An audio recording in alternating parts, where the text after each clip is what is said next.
and helped to care for the Boucher children after the death of their mother.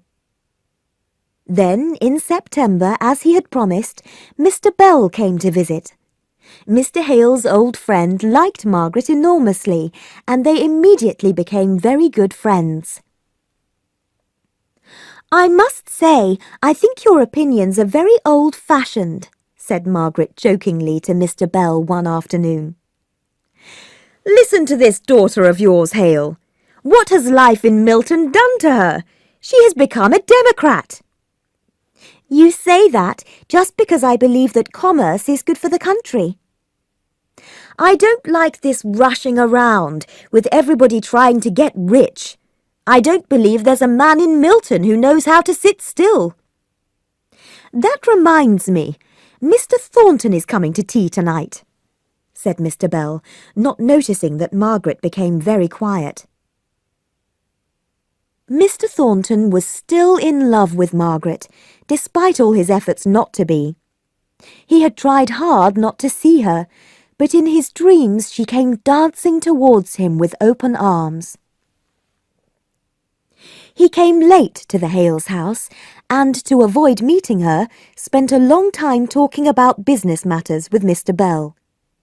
He was bad-tempered and cross, and Mr. Bell thought he had become quite a rude fellow.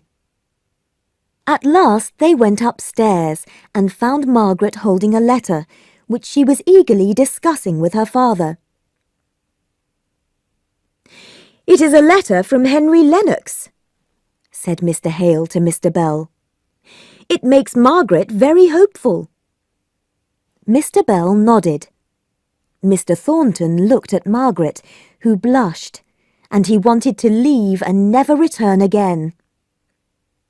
A conversation began about the differences between Oxford University, where Mr. Bell taught, and Milton, where he had lived as a child. Mr. Bell talked about the importance of tradition, history and learning, while Mr. Thornton felt that action and living in the present mattered more. Mr. Bell joked a lot, and Margaret saw that this upset Mr. Thornton, who wanted a serious conversation. Trying to change the subject, she said, "Edith says that cotton materials in Corfu are cheaper and better than those in London." "Are you sure?" said her father. "I think Edith is exaggerating." "If Margaret is sure, then I am too," said Mr. Bell. "Margaret, you are such a truthful person. I don't believe that anyone who is a relation of yours could exaggerate." "Is Miss Hale so well known for truthfulness?" said Mr. Thornton bitterly. The moment he said this, he could have bitten his tongue out. Why was he so evil tonight? And why was he so cross with Mr. Bell, his kind old friend? Margaret did not get up and leave, as she would have done formerly. She glanced at Mr. Thornton in sad surprise, with the expression of a hurt child, then bent over her sewing and did not speak again. Mr. Thornton could not help looking at her, and he saw that when she sighed, her whole body trembled. He desperately wanted her to look at him and speak to him, so that he could show her he was sorry, but she did not raise her head. She could not care for him, he thought. He gave short, sharp answers to the older men's questions, and left rather suddenly. As he walked home, he thought that he was right to see Margaret as little as possible. Her power over him was too great. When the mill owner left, Margaret silently began to fold up her work, looking completely exhausted. As the three prepared for bed, Mr. Bell said, "Success has spoiled that man. He used to be a simple, honest fellow. Now everything offends him." "He was not his usual self tonight," Margaret said quickly. "Something must have happened to upset him." Mr. Bell looked at her sharply. After she had left the room, he said, "Hale, have you ever thought that Thornton and your daughter might be fond of each other?" "Never," said Mr. Hale, astonished by the idea. "I am sure you are wrong. If there is anything, it is all on Mr. Thornton's side." "I would say that she showed quite a few signs tonight." "I am sure you are wrong," said Mr. Hale. "Margaret has been almost rude to Mr. Thornton at times." "Well, it was only a suggestion, and whether I'm right or wrong, I'm very sleepy." Mr. Bell left the next day, telling Margaret that she must come to him if she was in difficulty. To Mr. Hale he said, "That Margaret of yours has gone deep into my heart. Take care of her. She is a very precious creature. I wish you'd leave Milton Hale. It is completely unsuitable for you, and I'm sorry I recommended it. You and Margaret could come and live with me. I would like that very much. What do you think?" "Never," said Mr. Hale. "My one great change has been made, and it has caused me great suffering. I will live here, and I will be buried here." "Well, we will forget it for the moment. Margaret, give me a goodbye kiss. Remember, I am always here for you." End of CD 3. Chapter 12. Mr. Hale. After Mr. Bell's departure, life returned to what it had been before his visit. 4 months passed. Margaret tried to keep herself busy visiting the Boucher children, and was always kind and attentive to her father. But the truth was that she felt bored and miserable. Mr. Thornton seldom came to his lessons, partly because, as a result of the strike, his business affairs had become more complicated. When he did come, he never asked to see Margaret, and often sent a note at the last moment, saying that he was too busy for a lesson. Although Mr. Hale had new pupils to replace Mr. Thornton, he missed their conversations, and became quite depressed by his pupils' frequent absences. One February evening, Mr. Hale, blushing as he asked the question, suddenly said, "Margaret, have you ever had any reason to think that Mr. Thornton cared for you?" Margaret did not answer immediately, then bent her head and said, "Yes, I believe... Oh, Father, I should have told you." And dropping her work, she hid her face in her hands. "No, dear, there was no need. I am sure you would have told me if you had returned his feelings. Did he speak to you about it?" No answer at first, then a slow, "Yes." "And you refused him?" A long sigh and another, "Yes." Then, blushing even more, she said, "Now, Father, I have told you this, but I cannot tell you more. It is too painful for me. Oh, Father, it is because of me that Mr. Thornton is no longer your friend, and I am so sorry, but I could not help it." They were quiet for some minutes. Mr. Hale stroked Margaret's cheek, and was almost shocked to find her face wet with tears.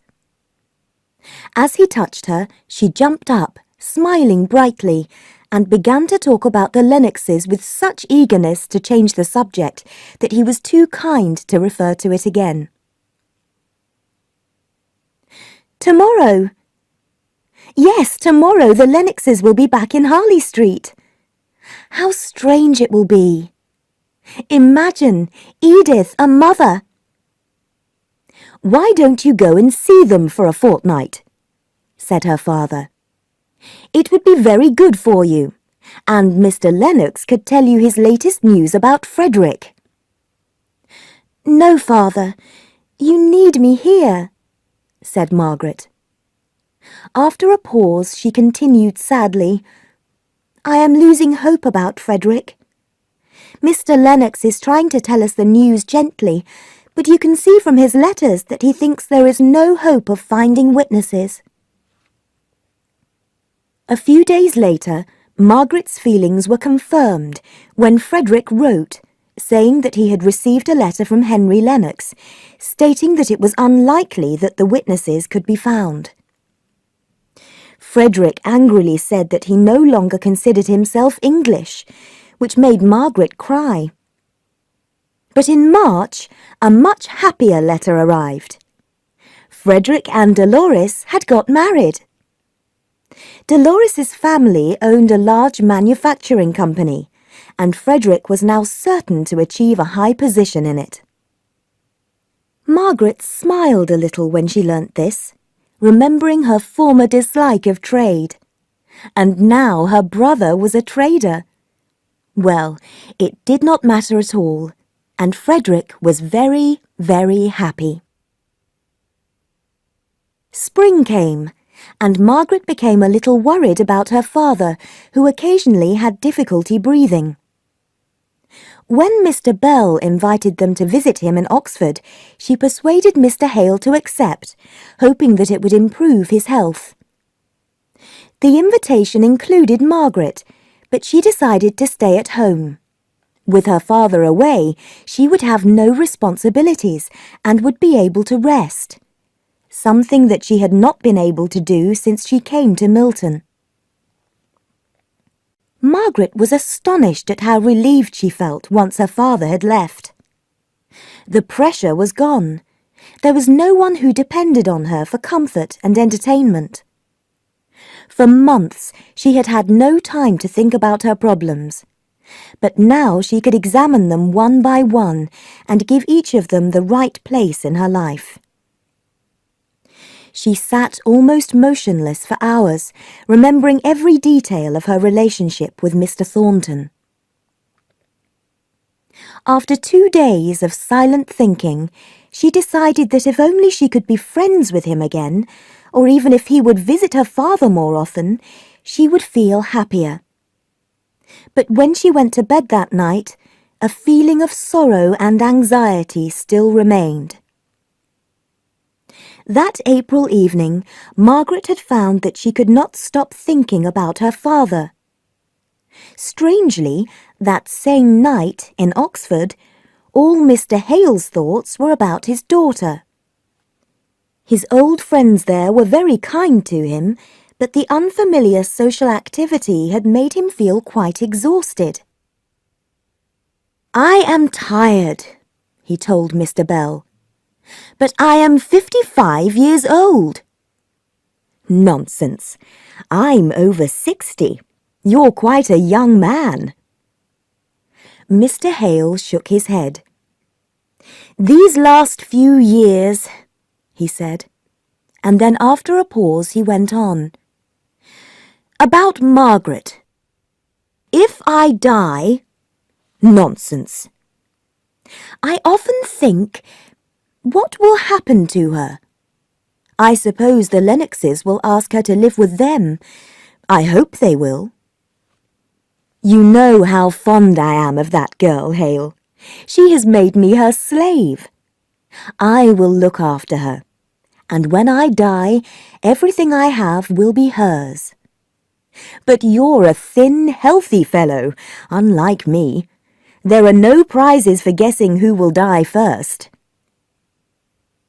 But Mr. Bell was wrong. And that night, Mr. Hale lay down in his bed for the last time. The servant who entered in the morning received no answer to his words. Mr. Hale's heart had stopped during the night, but his calm, beautiful face showed no pain, only the white, cold look of death. Mr. Bell was so shocked that he could not speak for some time. Then he told his servant to pack his bags and took the next train to Milton. There was only one person sitting near him. The man's face was hidden behind a newspaper, and it was some time before Mr. Bell realized that it was Mr. Thornton. The two shook hands, and when Mr. Bell told the mill owner the bad news, Mr. Thornton said nothing for over a quarter of an hour. Finally, he said, "What about—" and stopped suddenly. "Margaret, you mean? Yes, I am going to Milton to tell her. I will look after her as if she were my own child. I would like her to come and live with me, but there are those Lennoxes." "Who are they?" asked Mr. Thornton, trembling with interest. "Oh, fashionable London people. Captain Lennox married her cousin, the girl she was brought up with. And there's her aunt, Mrs. Shaw. And then there's that brother." "What brother?" "The brother of Captain Lennox, a clever young lawyer. I'm told he's been interested in Margaret for a long time. Now that she will have money, he will be even more interested in her." "What money?" asked Mr. Thornton, far too interested to realize how rude the question was. "Well, she'll have my money at my death." Mr. Thornton became very silent when he heard this. Finally, Mr. Bell asked him where he had been, and the mill owner explained that he had been to France on business. "Ah, commerce. Poor old Hale. Milton is so different from Helston, a charming little village in the New Forest." "I understand it was a great change for Mr. Hale." When Mr. Bell arrived at the house in Compton, Margaret, who was standing at an upstairs window, saw him get out of the carriage alone, and guessed the truth immediately. She stood in the middle of the sitting room, looking as if she had been turned into stone. "Oh, don't tell me! I know it from your face. You would not have left him if he were alive. Oh, father! Father!" The shock was very great, and for more than 2 days Margaret lay on the sitting-room sofa with her eyes closed, hardly speaking at all.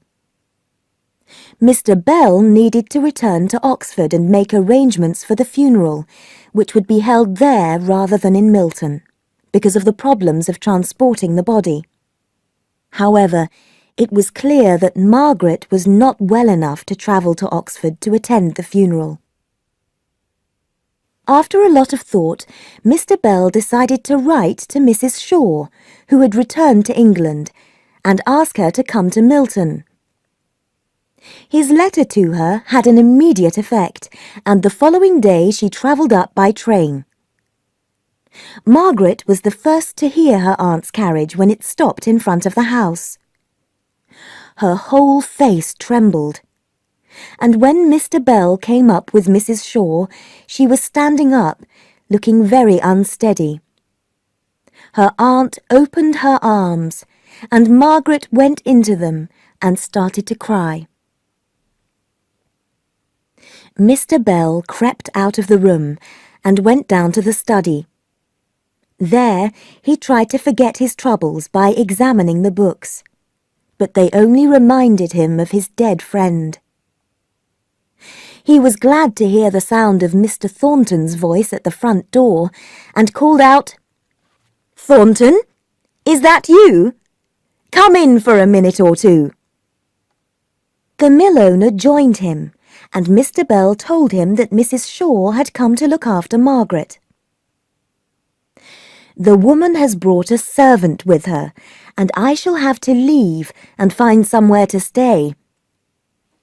"Come and stay with us.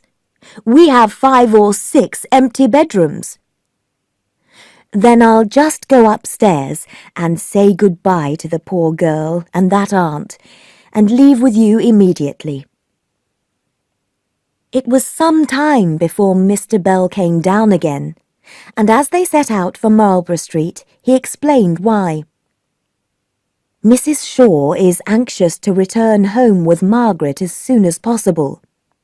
She doesn't seem to understand that the girl cannot travel in her present condition.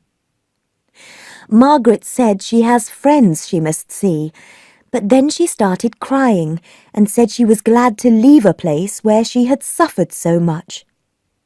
I must return to Oxford tomorrow, so a decision must be made. Mr. Thornton did not reply.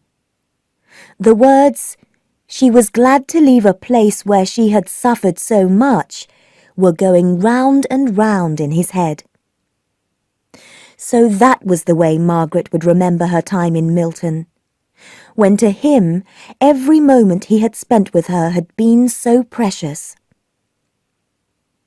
They arrived in Marlborough Street, and Mrs. Thornton, after welcoming Mr. Bell, asked how Margaret was.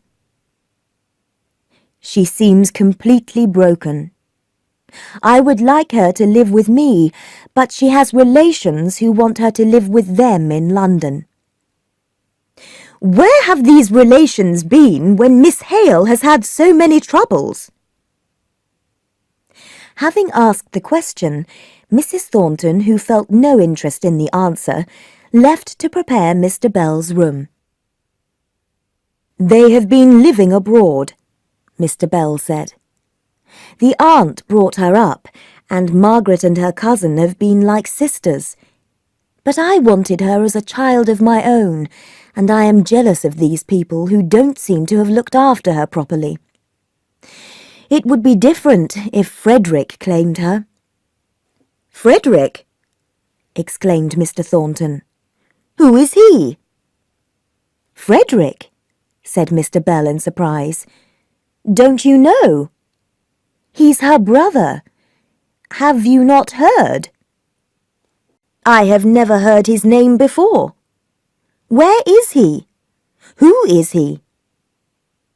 "He is the son who was involved in that mutiny." "I had never heard of him until this moment. Where does he live?" "In Spain. He's likely to be arrested if he comes to England." "Was he here in Milton at the time of Mrs. Hale's death?" "No, it's not possible. What made you think he was?" "I saw a young man walking with Miss Hale one day," replied Mr. Thornton, "and I think it was about that time." "Oh, that was probably young Lennox, the captain's brother. He's a lawyer, and Margaret and he write to each other. Do you know," said Mr. Bell, watching Mr. Thornton carefully, "when I last came here, I wondered if you perhaps cared for Margaret." "I admired Miss Hale, as everyone must. She is a beautiful creature," said Mr. Thornton quickly. "Is that all? A beautiful creature? You talk about her as if she were a horse or dog." Mr. Thornton's eyes flashed for a moment. "Mr. Bell," he said, "you should remember that not every man can talk about their feelings as freely as you. Let us talk about something else." The two men began to discuss business matters. A new building was being put up in Mr. Thornton's factory yard, and Mr. Bell asked what it would be. Mr. Thornton explained that he planned it as a dining room for his workers, and told Mr. Bell the following story. He had slowly become friendly with one of his workers, a man called Higgins. Passing by the man's house one day, he had called on him, and had been shocked to see how little the family had to eat, and what bad quality the meat was. After discussions with Higgins, the mill owner decided to buy large quantities of good quality food at a cheap price, and to provide a large oven at the mill and a cook. For some months now, the workers had been able to have a good lunch there. Mr. Thornton had even started eating with the men from time to time, and was enjoying his conversations with them. "I am really getting to know some of them now. They have such a sense of humour.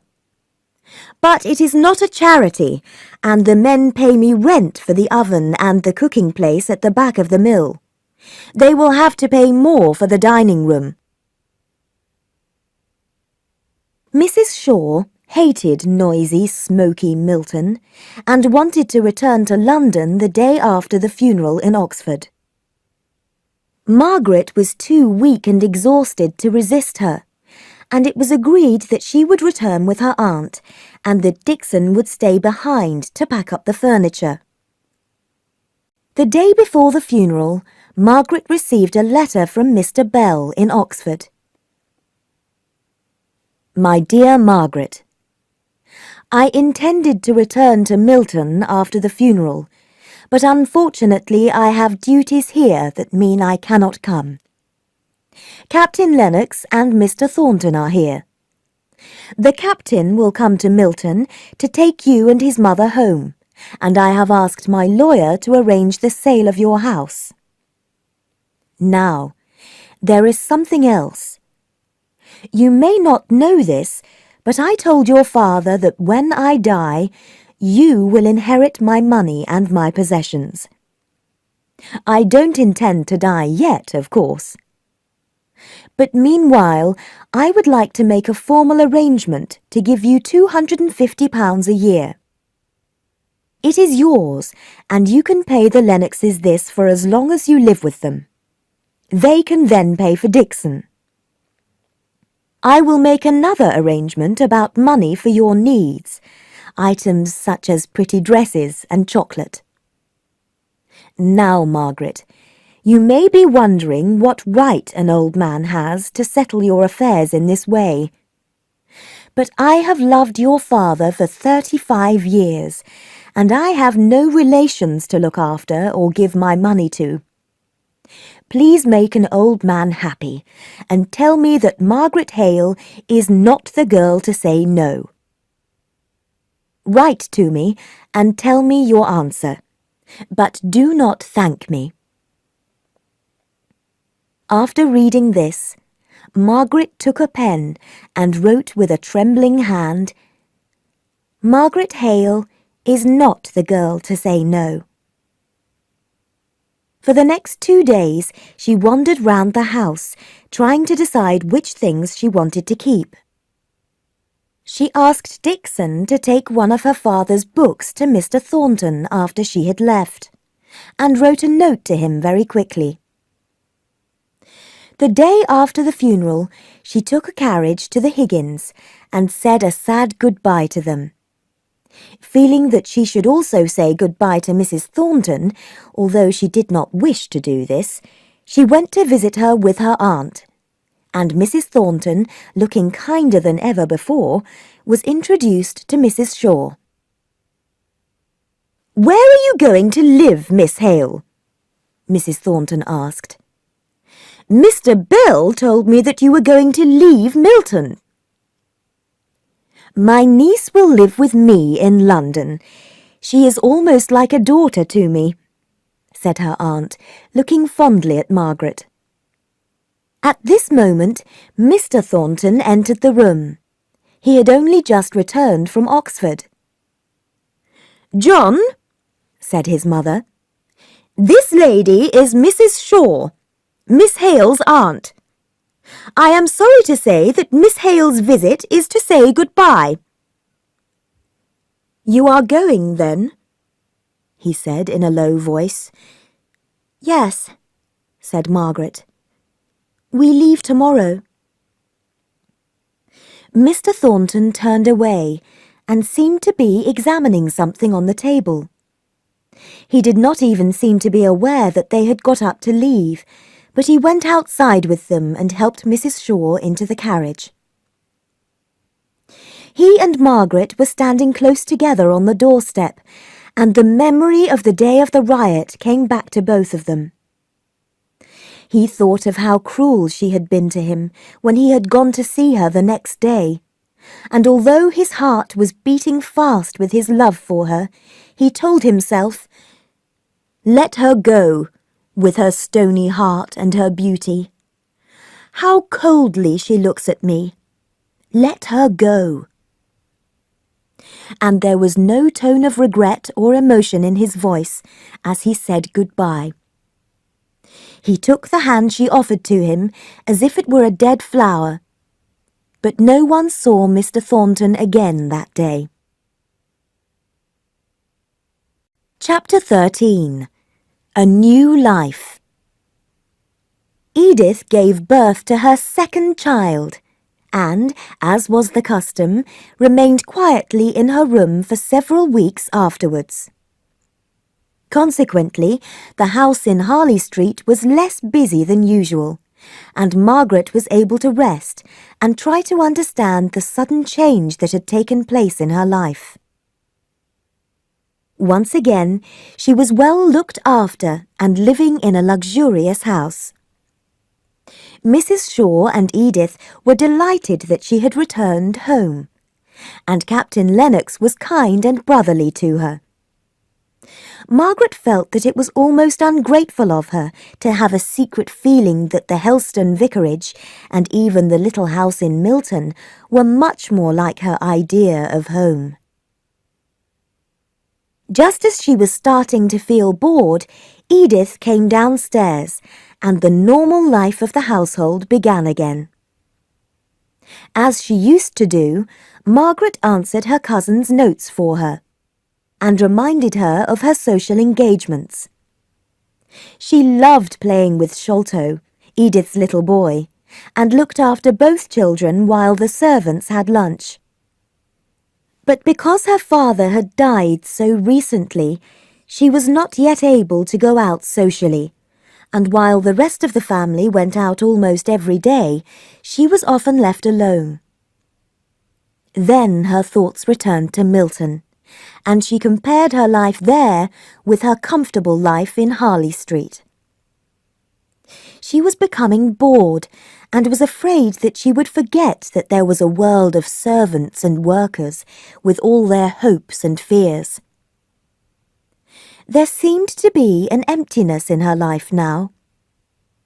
When she suggested this to Edith, her cousin stroked her cheek and said, "Poor child! Soon, when Henry returns from his travels, we will start having dinner parties again, and you will feel more cheerful, poor darling." But Margaret did not feel that dinner parties were the answer to her problems. Dixon was still in Milton, and Margaret missed her greatly. She read the servants' letters eagerly, hoping for news of friends. Dixon mentioned Mr. Thornton quite frequently, as he often gave her advice about the Hales' business affairs. Then, at the end of June, when the house in Milton had been sold, she came to London, in her new role as Margaret's servant. She brought a lot of Milton gossip with her. Fanny Thornton had got married and had a very grand wedding, paid for by her brother.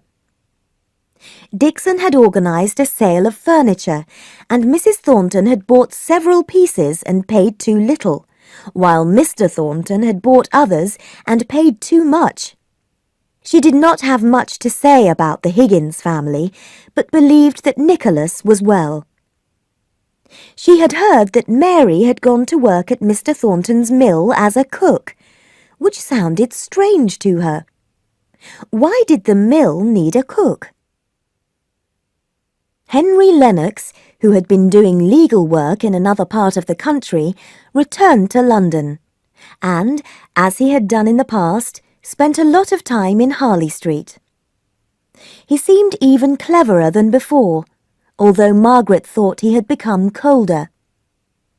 But the two shared similar intellectual interests, and unlike Edith and the captain, they enjoyed discussing a variety of subjects.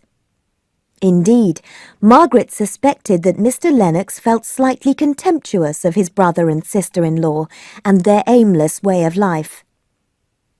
He and Margaret often saw each other, but always in the presence of others, and this helped them to relax and forget their embarrassment.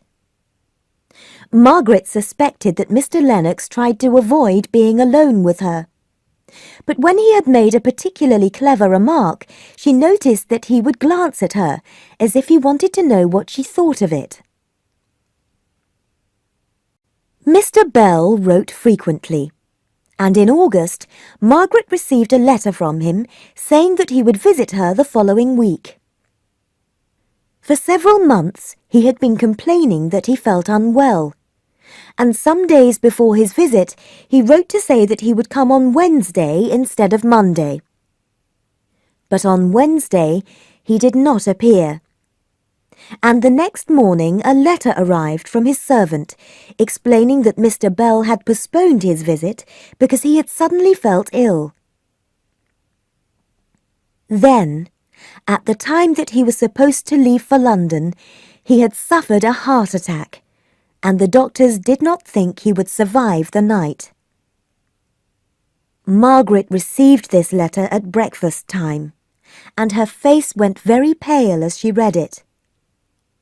She silently put the letter into Edith's hands and left the room. Her cousin was very shocked by the news and started to cry. But when she had recovered a little, she went upstairs and found Dixon packing a small case. Margaret, who was putting on her hat, was sobbing, her hands trembling so much that she could hardly tie the strings. It was quickly agreed that Captain Lennox would accompany her to Oxford, and before midday the two were sitting in a train carriage. They arrived at Mr. Bell's house and learnt that he had died during the night. The news could not have been worse. But Margaret was glad that she was able to see the room where her father had died, and that she could say a quiet goodbye to the cheerful old man who had loved her so much. Captain Lennox fell asleep on the journey home, and Margaret spent the time crying and thinking of how, in the last year, she had lost her mother, her father, and now Mr. Bell. It seemed too much to bear. But then she arrived in Harley Street, and Edith and her aunt were so kind and gentle, and little Sholto was so happy to see her that she began to feel better. And by the time she went up to bed, she was able to thank God that her dear old friend had suffered so little. "Will Margaret inherit Mr. Bell's money?" whispered Edith to her husband when she was alone with him that night.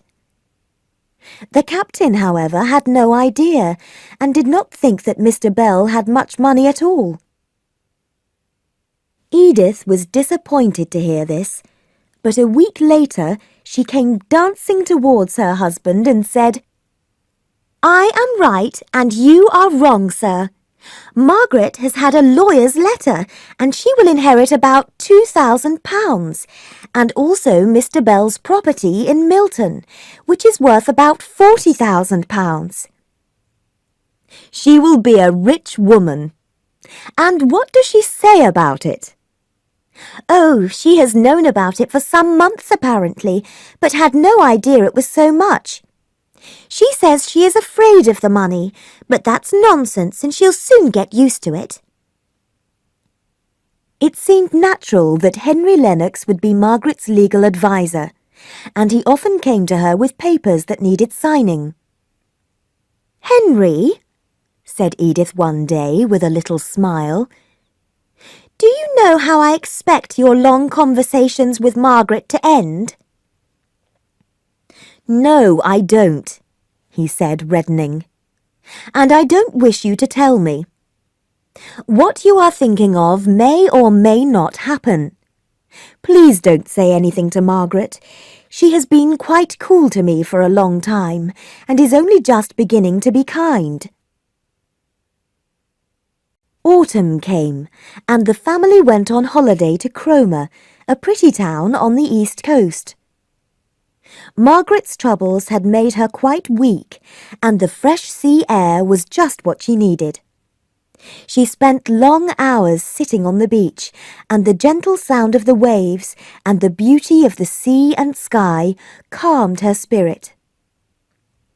While Aunt Shaw went shopping and Edith and Captain Lennox went horse riding, Margaret thought about her time in Milton. Her greatest regret was that Mr. Thornton had never learnt the truth about why she had lied. But slowly she began to realize that she had a future, and her face, which had looked so pale and tight with pain, began to change. After 3 weeks, Henry Lennox, who had been in Scotland on business, came to join them, and he immediately noticed the difference in Margaret. "The sea has done Miss Hale a lot of good," he said one afternoon when she had left the room. "She looks 10 years younger than she did in Harley Street." "It's the hat I got her," said Edith delightedly. "I knew it would suit her the moment I saw it." "I'm sorry," said Mr. Lennox, "but I believe I know the difference between a pretty dress and a pretty woman. No hat could make Miss Hale's eyes so bright, or her lips so red. Her face is full of peace and light. She is even more beautiful than—" He lowered his voice. "The Margaret Hale of Helston." From this time, the clever and ambitious man used all his powers to win Margaret. He loved her intelligent mind and her sweet beauty, and saw the money she had inherited as only one part of her, although it could help him in his career. On his way back down from Scotland, he had visited Milton on business connected with Margaret, and it was clear to him that her property there was increasing in value. He was glad that in their new relationship of client and legal adviser, he had many opportunities to talk to her. Margaret was very willing to listen, providing he talked about Milton, and she was delighted that he admired its inhabitants almost more than she did.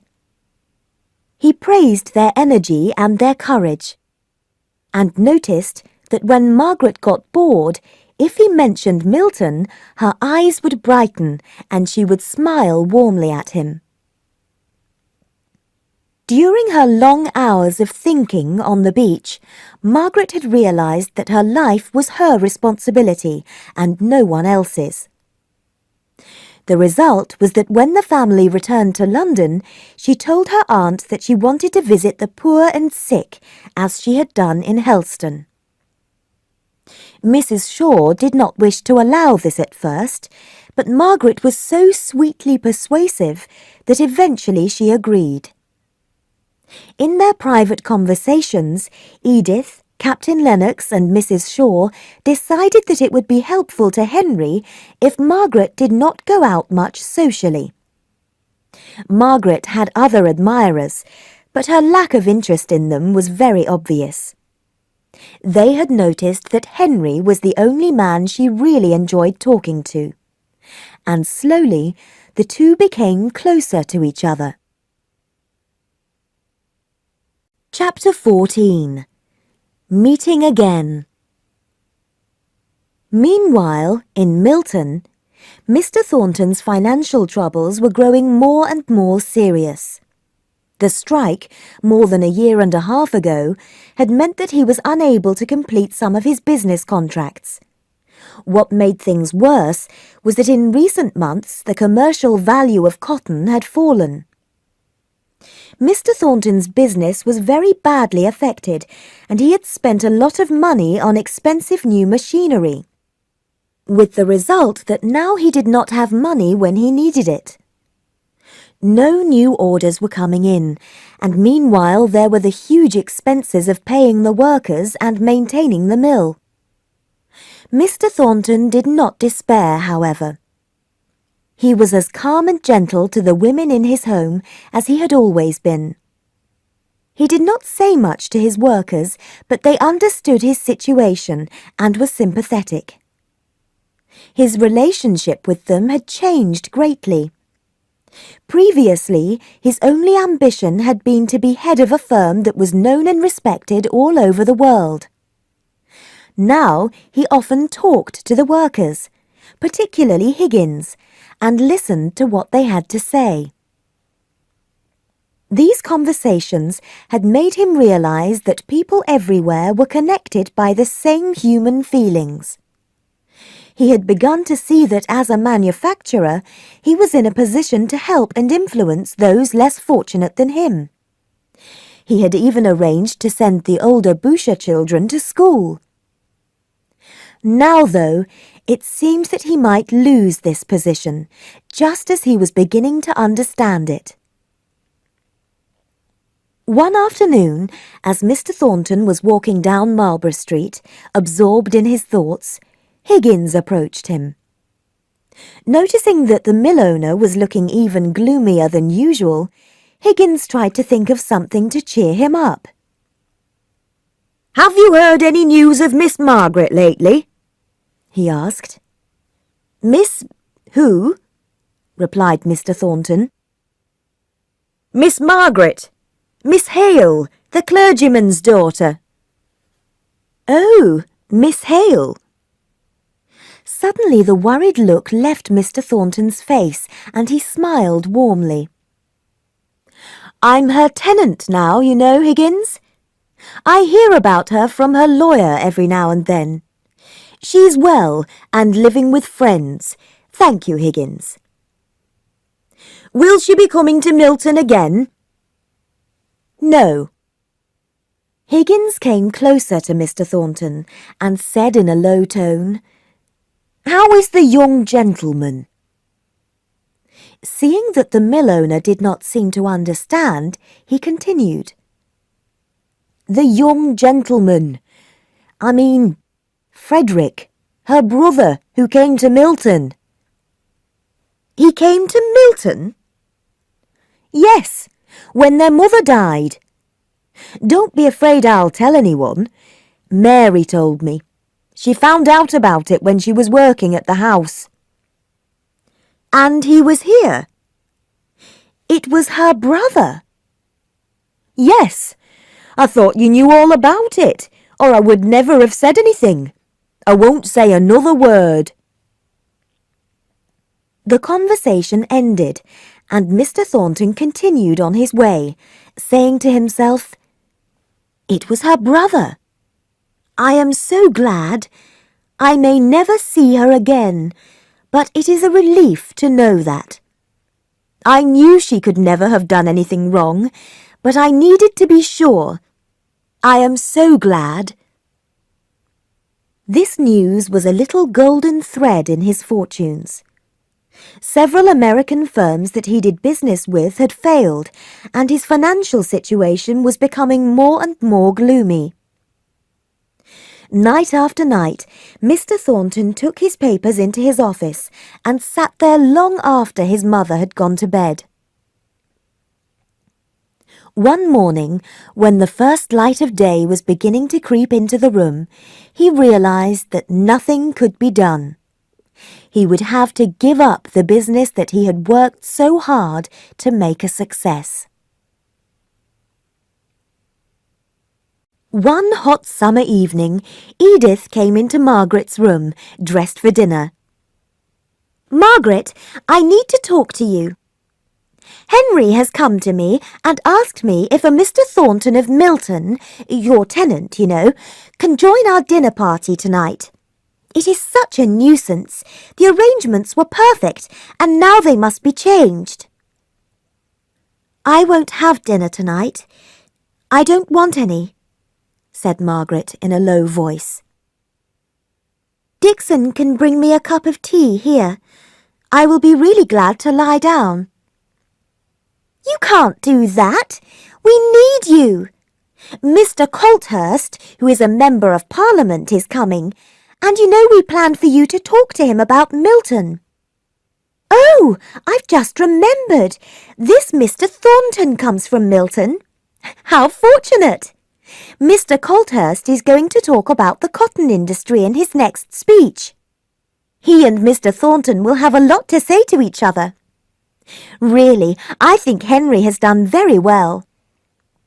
I asked him if Mr. Thornton is a man one should be ashamed of. He said, "Not if you have any sense, little sister." So I suppose he can pronounce his H's. Did Mr. Lennox say why Mr. Thornton had come to London? Asked Margaret, her voice sounding rather tight. Oh, his business has failed, or something like that. I'm sure Henry told you that, the day you had such a headache. Anyway, he has said that Mr. Thornton has lost all his money and deserves our respect, and I must be very polite to him. And as I have no idea how to do that, I need you to help me. And now come down with me and rest on the sofa for half an hour. Henry Lennox came early, and Margaret, blushing as she spoke, asked him some questions about Mr. Thornton. He can't afford to continue his payments for Marlborough Mills and the house, so he has come to discuss what can be done. I thought you would like him to come to the dinner party. Mr. Lennox had lowered his voice as he spoke to Margaret. Then, noticing that Mr. Thornton had just entered, he jumped up and introduced him to Edith and Captain Lennox. Margaret watched Mr. Thornton anxiously as he talked to them. She had not seen him for a long time, and his circumstances had changed completely.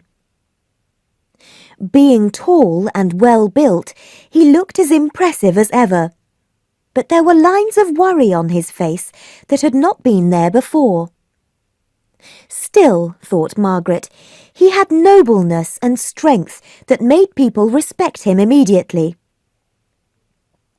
Mr. Thornton's first glance around the room had shown him that Margaret was there. He had seen how carefully she listened to Mr. Lennox, and came up to her with the calm, friendly manner of an old friend. She blushed, and the colour did not leave her cheeks for the rest of the evening. But she did not seem to have much to say to him, and when others approached her, he moved away and began talking to Mr. Lennox. "Miss Hale is looking very well, is she not?" said Mr. Lennox. "I don't think Milton was very good for her. When she first came to London, I thought I had never seen anyone so changed.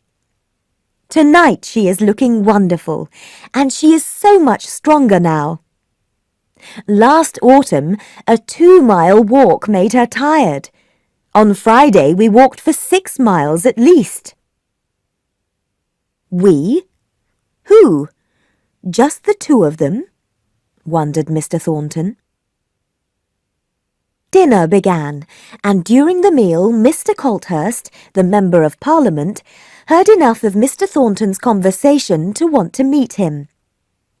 He asked Edith who the gentleman was, and when she told him that he was Mr. Thornton of Milton, exclaimed, "Mr. Thornton of Milton?" clearly recognising the name. Edith was pleased. Her dinner party was going well. Henry was being amusing, and Mr. Thornton and Mr. Colthurst were busy talking in a corner of the room. Margaret did not speak much, but was looking so beautiful that it did not matter.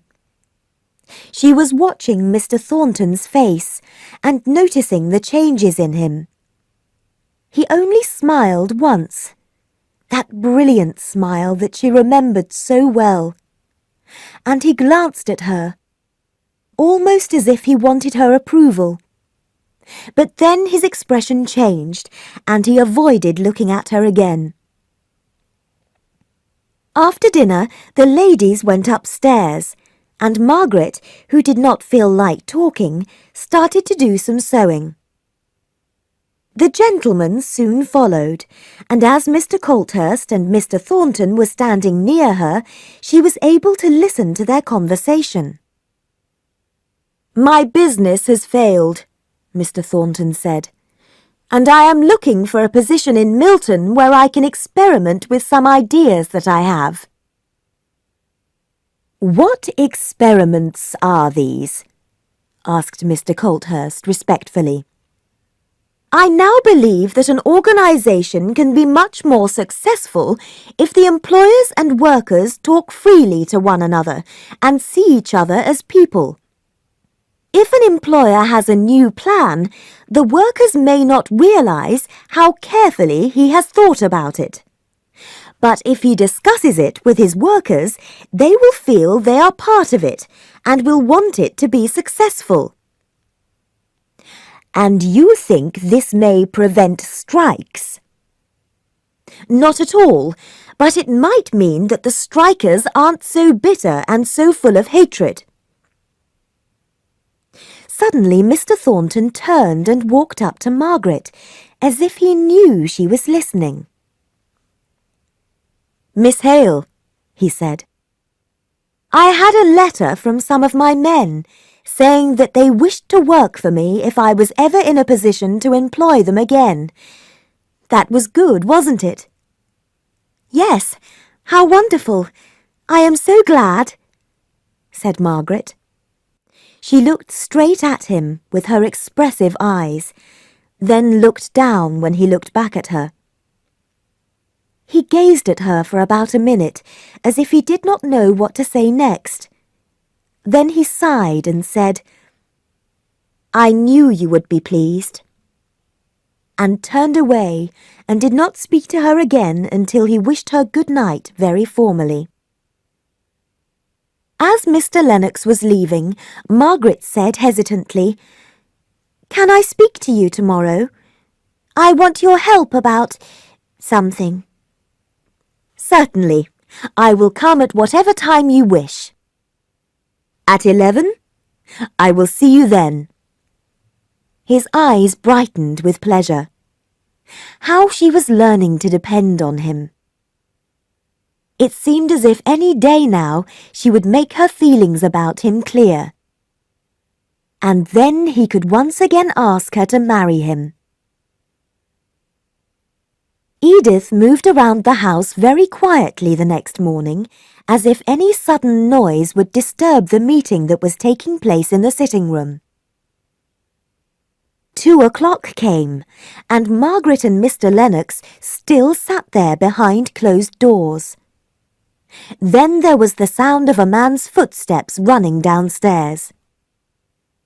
Edith opened the sitting-room door. "Well, Henry?" she said. "Well, what?" he said rather shortly. "Come in to lunch." "No, thank you, I can't. I've lost too much time here already." "Then it's not all settled?" said Edith sadly. "No, not at all, if you mean what I think you mean. It will never happen, Edith, so give up thinking about it." "If Margaret lived near me, it would be so nice for us all," said Edith, who did not want Henry to give up hope. "At the moment, I am always afraid she will go and live in Cadiz." "I am certain that Miss Hale would not marry me, and I shall not ask her." "Then what have you been talking about?" "Business matters." "Oh, go away if that's all." "I shall. I am coming again tomorrow and bringing Mr. Thornton with me, as he needs to talk to Miss Hale." "Mr. Thornton? Why?" "He is Miss Hale's tenant," said Mr. Lennox, turning away. "And he can no longer afford to rent the mill." No one ever knew why Mr. Lennox did not keep his appointment the following day. Mr. Thornton arrived punctually, after he had waited for nearly an hour. Margaret came in looking very white and anxious. "I am so sorry Mr. Lennox is not here," she said hurriedly. "He could have done it so much better. He is my adviser in this." I am sorry if it worries you. Shall I try to find him? No, thank you. I wanted to tell you how sorry I am that I am going to lose you as a tenant. But Mr. Lennox has told me that he feels sure you will regain your former position. Please don't speak until I have finished. Margaret turned over some papers in a trembling, hurried manner and continued. Oh, here it is. He has written a document showing that if you would borrow some money of mine, about £18,000 that is lying unused in the bank, you could pay me better interest than I have now, and Marlborough Mills could continue. Mr. Thornton did not speak, and she went on looking for some papers, as if she was very anxious that he would see the arrangement as being advantageous for her. But her heart almost seemed to stop beating when Mr. Thornton said, in a voice that trembled with passion, "Margaret." She looked up, and then tried to hide her expressive eyes by hiding her head in her hands. He came nearer, and said her name again in the same passionate way. Her head sank even lower. He came close to her, and knelt by her side, and whispered, "Be careful. If you do not speak, I shall claim you as my own. Send me away at once if I must go. Margaret." She turned and laid his head on her shoulder, still with her face in her hands. It was delicious for him to feel her soft cheek against him. He held her close, but they did not speak. Finally she whispered, "Oh, Mr. Thornton, I am not good enough." "Not good enough? It is I who am not good enough."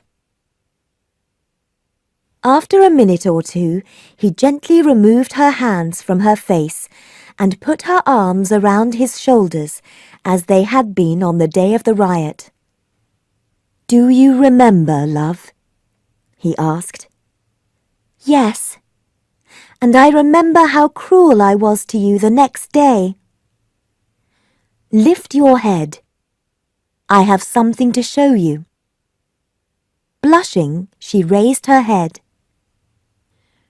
"Do you recognize these roses?" he asked, taking some dead flowers out of a book that he had with him. "No," she replied. "Did I give them to you?" "No, you did not, but you have probably worn roses like these." She looked at them, thought for a minute, then smiled a little and said, "They are from Helston, are they not?" "Oh, have you been there? When did you go?" "I wanted to see the place where Margaret grew up, even when I had no hope of winning you. I went there after I returned from France." "You must give them to me," she said, trying to take them out of his hand. "You may have them, but you must pay me for them." "How can I ever tell Aunt Shaw?" she whispered, after some minutes of delicious silence. "Let me speak to her." "Oh, no, I should tell her. But what will she say?" "I can guess. She will exclaim, 'That man!'" "Be careful," said Margaret, "or I will imitate the way your mother will say, 'That woman!'"